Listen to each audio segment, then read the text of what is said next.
Hey there, welcome to Film in the Blank. My name's Ian, I watch a lot of movies. Here's everything I watched this month.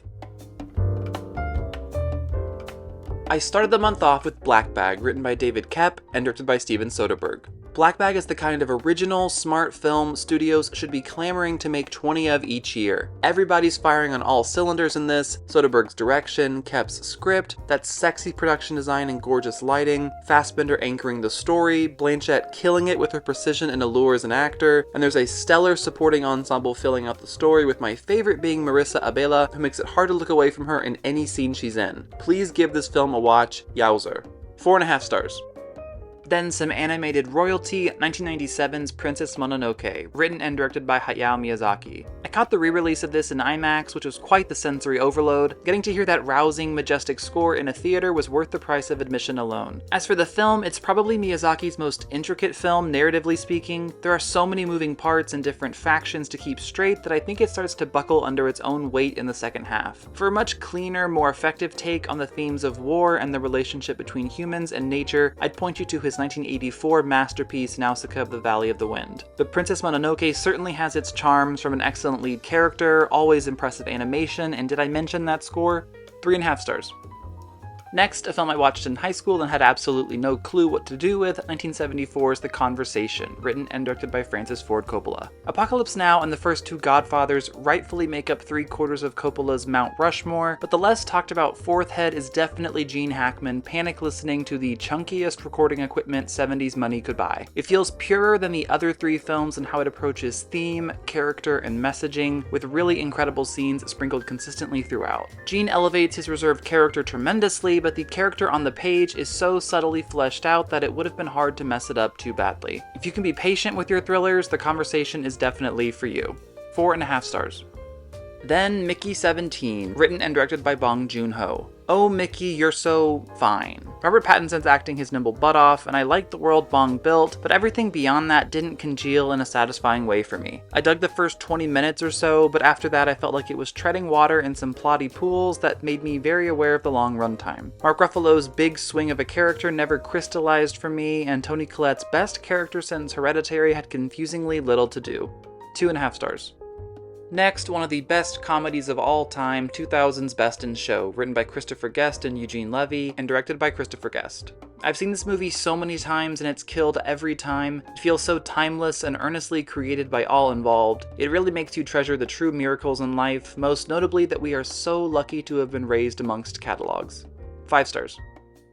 Next, some Korean scares with 2016's The Wailing, written and directed by Na Hong-jin. Before I dive into this monster of a film, I have to direct you to one scene where a character intentionally farts repeatedly to diffuse the tension of scores of people ritualistically dying, and that's a boldness you gotta respect. Farts aside, this film is one of the darkest horror films I've seen in a while, pushing its central theme of horror as chaos that's probably the most unnerving take on horror out there. The film follows a policeman in rural South Korea as he tries to make sense of a series of heinous murders where one family member suddenly brutalizes the rest of their family. It evolves quite a bit from that premise, touching on elements of psychopathy, religion, folklore, trauma, and the supernatural, always keeping you off balance just enough so you're not sure what you can trust as our protagonist goes further down his twisty path. It's a horror movie director Ari Aster loves, which totally jibes with the similar themes he explores in films like Hereditary and Midsommar. My fiance and I had to have a full discussion after the credits rolled to piece together our differing takes on everything that happened, which is a sign of a great film aimed at challenging the audience beyond just spooking them.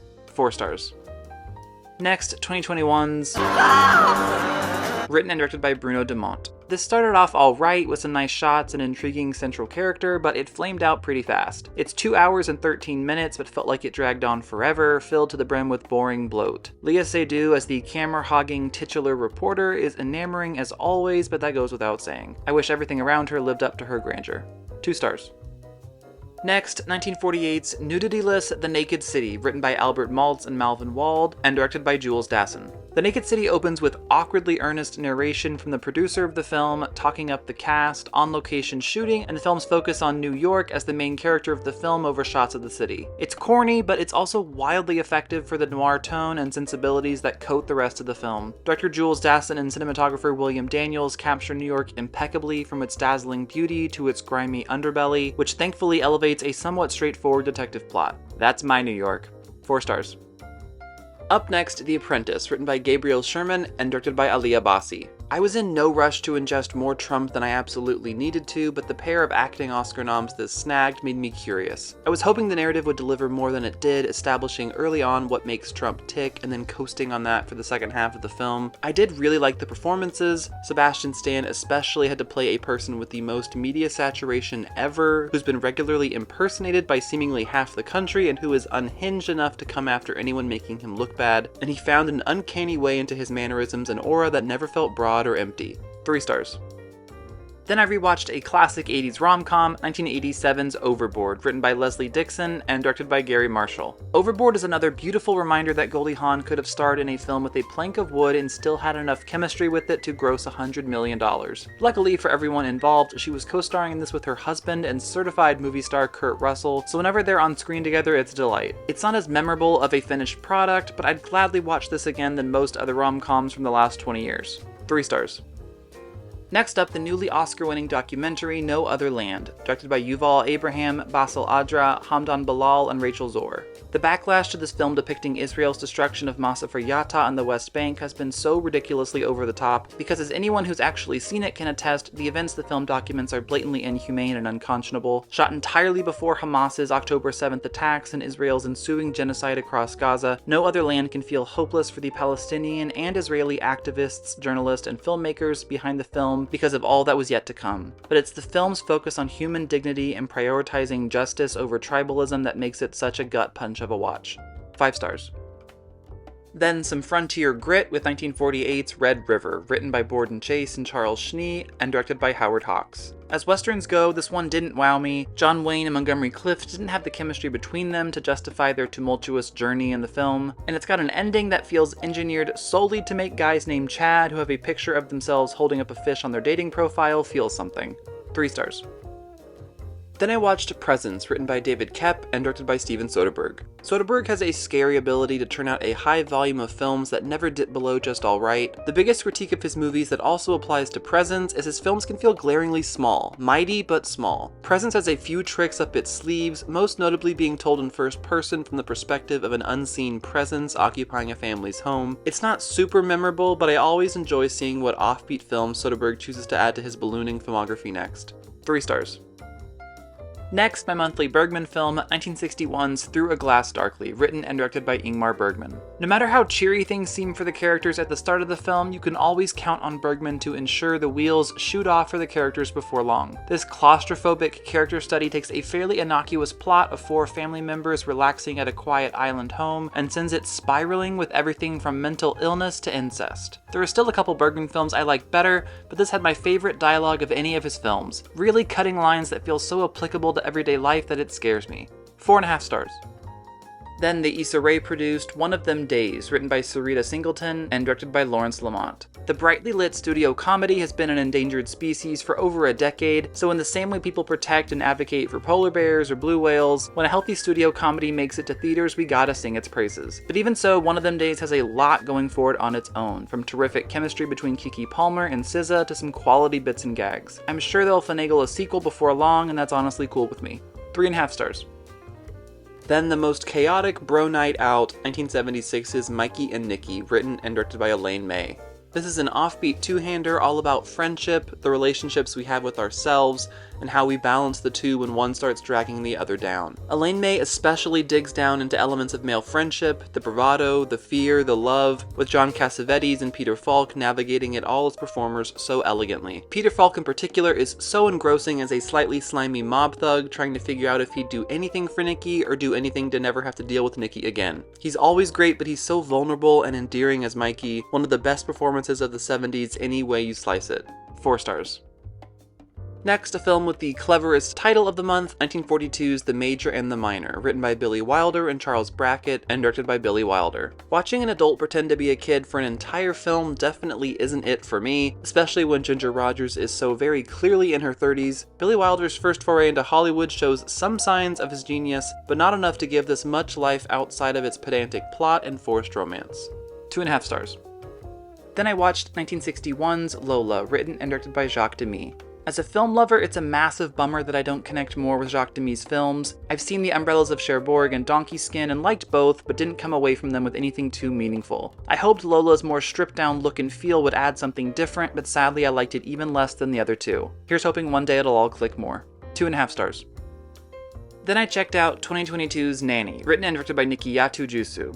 This gritty reimagining of the classic Fran Drescher sitcom scraps all the beloved characters and general premise and goes in a very different direction, following Aisha, a Senegalese immigrant working as a nanny for a wealthy New York family as she tries to save up enough money to bring her young son to America. Director Nicky Jusu and cinematographer Rina Yang craft a visually engrossing look for the film with contrasting color palettes, lighting, and use of shadows. The broader meaning of the film feels a bit rushed in the last 10 minutes, and I also don't think Jusu did enough to connect the tense psychological horror elements to the emotional arcs for Aisha, but a really nice first directorial feature.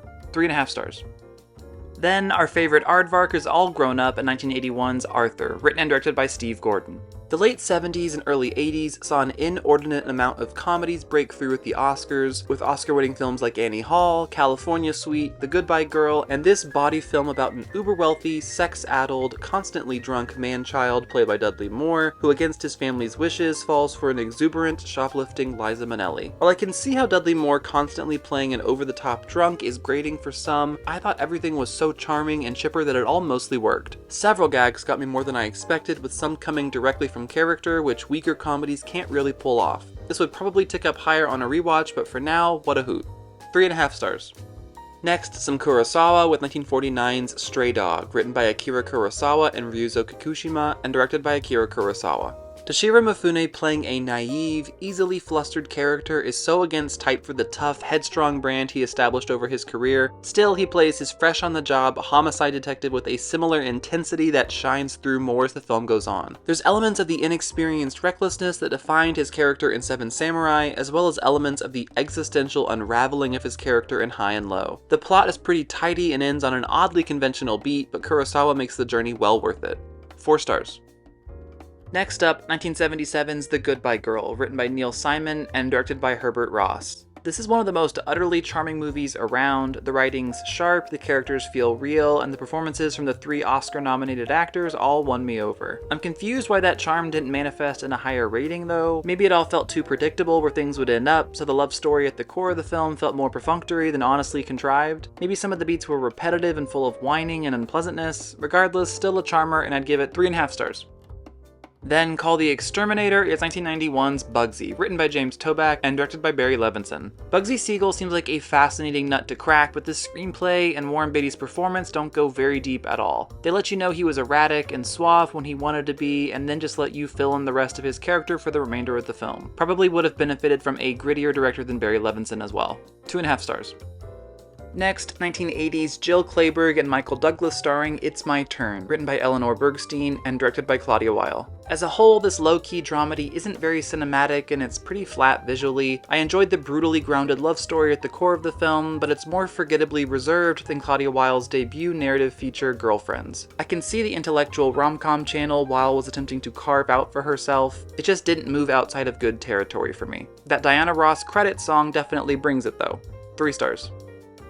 And I finished the month with 1983's Rumblefish, written by Francis Ford Coppola and S.E. Hinton, and directed by Francis Ford Coppola. Don't you hate that moment when you whip out a switchblade at a rumble and the other guy just throws a motorcycle at you? This was much more visually stylized and fever dream-like than I was anticipating, with the film feeling more like a meditation on unfulfilled teenage expectations of life wrapped in a blanket of ethereal, Powell and Pressburger type black and white fantasy. It's so untethered to the ground that it lost me in a few spots early on, but by the midpoint I'd given into the ride fully. It has a great cast of rising stars like Matt Dillon, Diane Lane, Mickey Rourke, and Nicolas Cage that all fit the material nicely. Check it out the next time you're in the mood for some art house 80s angst. 4 stars. Let me know in the comments what are your thoughts on these movies, any others I should check out, when was the last time you farted to diffuse tension. Also stay tuned for other great commentary videos, reviews, video essays, and more. You can check me out on Letterboxd at Cineramadome24 or on TikTok at Film in the Blank. I appreciate you liking and subscribing. See you next time.